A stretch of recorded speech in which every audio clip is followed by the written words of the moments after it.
she's the way she is, she's not like trying to be someone that people. What if I told you that one of tennis's most controversial players might have just laughed her way into the end of her career?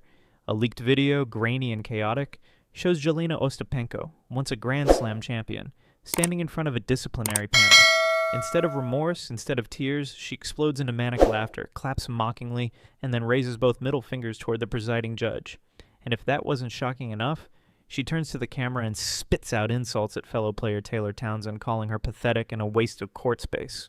That clip spread like wildfire across social media. Millions watched it within hours. Some insisted the footage had to be fake, some deepfake trick.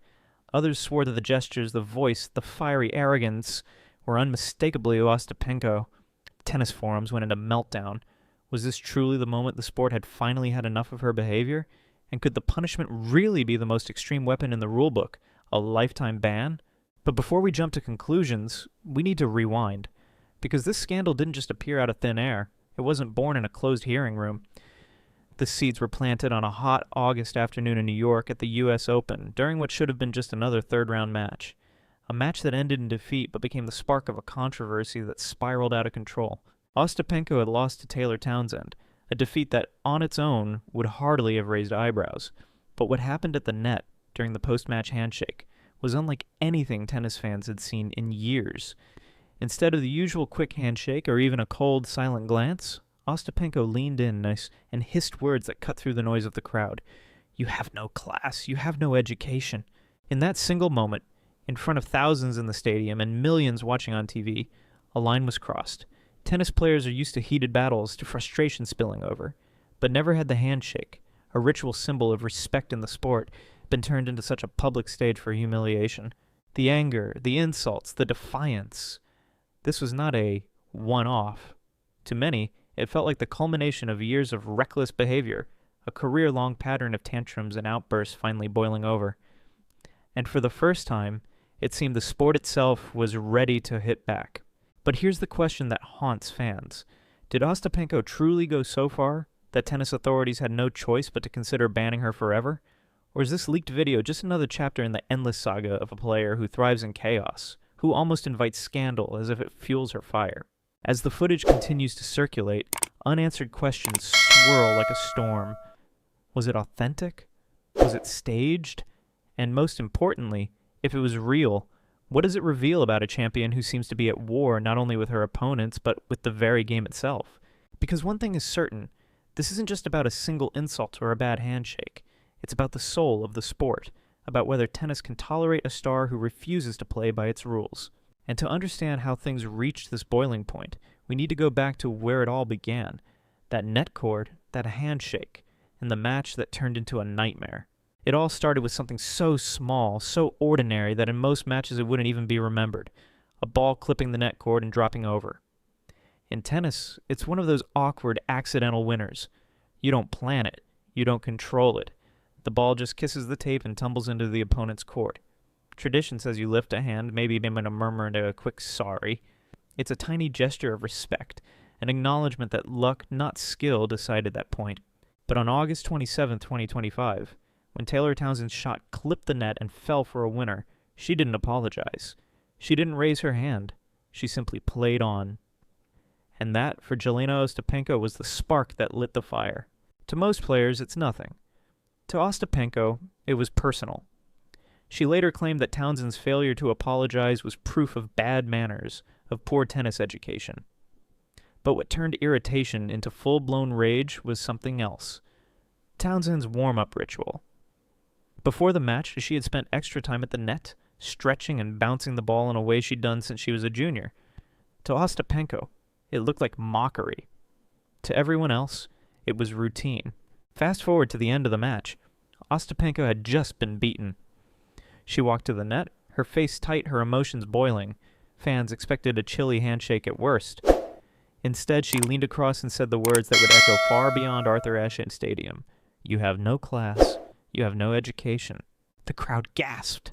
Cameras caught every syllable. In that instant, a simple tennis match became headline news. Because this wasn't just frustration, it was humiliation, delivered in front of a global audience. Think about the weight of that word. Uneducated. In Europe, it might sound like etiquette criticism, a jab at someone's manners. But in America, especially when directed at a black athlete like Taylor Townsend, it carries a history, a sting far deeper than tennis etiquette. It's not just about sport, it's about respect, identity, dignity. And Ostapenko, in her fury, had stepped on a cultural landmine. Reactions rippled instantly. Other players on adjacent courts turned their heads. Officials froze, unsure whether to intervene. Commentators whispered, "Did she really just say that?" Social media lit up. Within minutes, clips of the handshake were trending worldwide. Was Ostapenko simply venting, blinded by the sting of defeat? Or did she know exactly what she was saying, choosing to lash out in the cruelest way possible? Fans were divided. Some defended her, saying the English wasn't her first language, that she meant tennis education, not academic intelligence. Others weren't buying it. To them, it was arrogance, it was ignorance, and it was unacceptable. The line between competitive fire and personal attack had been crossed, and once crossed, there was no turning back. Because what happened at that net wasn't just about Taylor Townsend. It was about Jelena Ostapenko's image, her history, her reputation for volatility. It turned what should have been a forgettable third-round loss into a global controversy, forcing every tennis fan to ask, how much is too much? And if the handshake was the explosion, then what came next was the fallout. A wave of condemnation, apologies, and debates that swept across the sport, leaving Ostapenko standing at the center of a storm she could no longer control. 48 hours. That's how long it took Jelena Ostapenko to respond. In the digital age, where scandals erupt and peak within hours, 2 full days felt like an eternity. And when her apology finally landed on Instagram, it didn't feel like a heartfelt confession. It felt like something scrubbed clean by lawyers, polished by PR advisors, and carefully timed to calm the storm. The statement was long, measured, and oddly impersonal. She insisted that when she said no education, she was talking about tennis etiquette, not school or intelligence. She expressed regret, promised to learn and grow. But curiously, she never addressed Taylor Townsend directly. Not once did she write, "I apologize to Taylor." Instead, it was vague. "I regret my words. I did not mean to offend." Fans weren't convinced. Within hours, her post was flooded with thousands of comments. Some applauded her attempt to clarify. Others accused her of damage control, of hiding behind semantics. The timing was suspect, too. The apology came only after the scandal had dominated ESPN, CNN, and every major tennis outlet. To many, it looked less like remorse and more like survival, and then came the players. Naomi Osaka, usually cautious, usually diplomatic, broke her silence. She called Ostapenko's words completely unacceptable, and explained why that phrase carried such heavy baggage in America. Her voice mattered, not just because she's a champion, but because she rarely calls out fellow players by name. When Osaka speaks, the world listens. Next came Coco Gauff. She reminded everyone that Townsend's warm-up ritual was something she had done since childhood. "It's just Taylor being Taylor." Gauff explained, "Not disrespect." She added that no amount of frustration justified those words. For a young star and to defend a peer so publicly spoke volumes about where the locker room stood. Arina Sabalenka, a friend of Ostapenko, tried to strike a gentler tone. She admitted that Ostapenko could be nice but emotional and predicted she would regret her outburst. But even Sabalenka's defense was half-hearted, more an explanation than an excuse. And then came Sloane Stephens, who didn't hold back. She praised Townsend for her composure, saying, "Taylor showed more class and education in that moment than Ostapenko ever did." The contrast couldn't have been clearer. Suddenly, Ostapenko found herself isolated. Usually, when controversies erupt, players split. Some defend, some criticize. This time, the criticism was nearly unanimous. She wasn't just facing the wrath of fans. She was facing the judgment of her peers. Meanwhile, the media dissected every angle.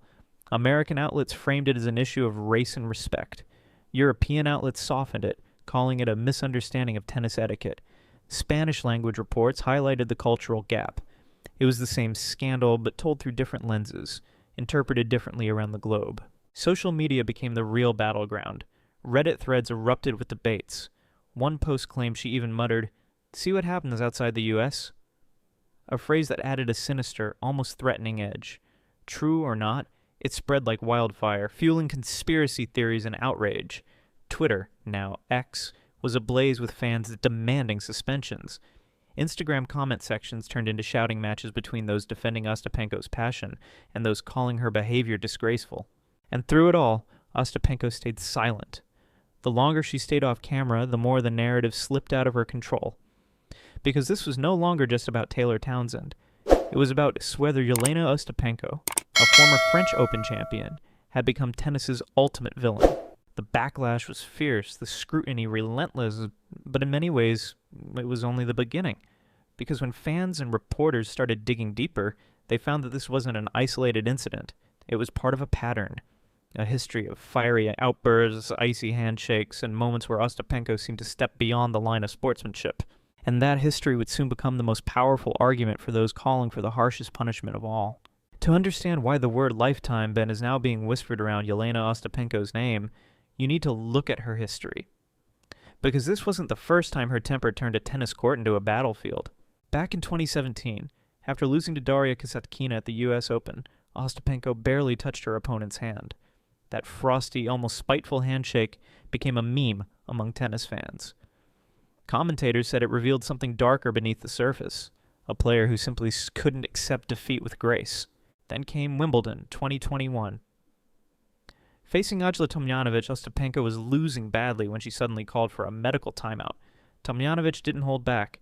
She accused Ostapenko of lying, of faking injury to break her momentum. The argument spilled from the court to the press room, with both players trading accusations. Fans were divided, but the label of gamesmanship stuck to Ostapenko like glue. And now, in 2025, the Townsend scandal seemed to tie it all together. To critics, this wasn't one bad day. This was a pattern, a record of disrespect, of bending rules, of crossing lines. The question became not just whether she had gone too far, but whether she had always been heading down this path. That's why the whispers of a lifetime ban hit so hard.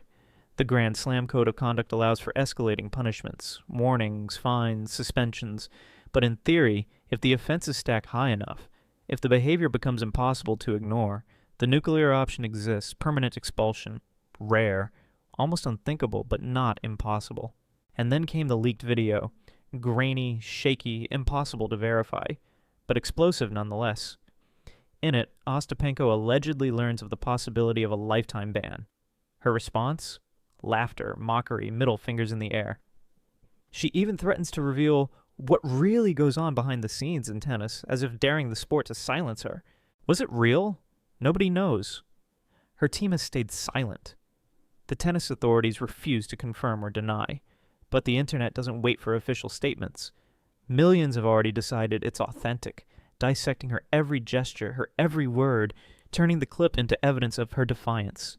And so we arrive at this moment, where Jelena Ostapenko's career hangs in the balance.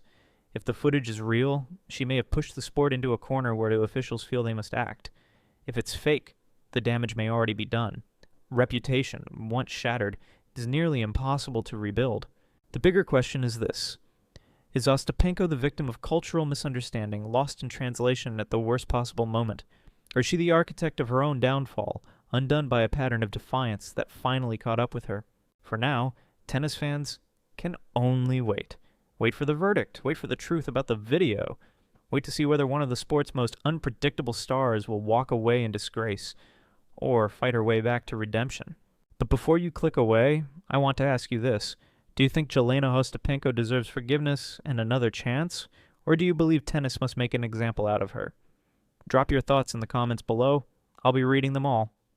And if you found this story as shocking as I did, so don't forget to like this video, share it with a friend, and subscribe for more deep dives into the stories behind the athletes we think we know. Because in the end, sport isn't just about trophies, it's about character. And sometimes it's the battles off the court that reveal who a champion really is.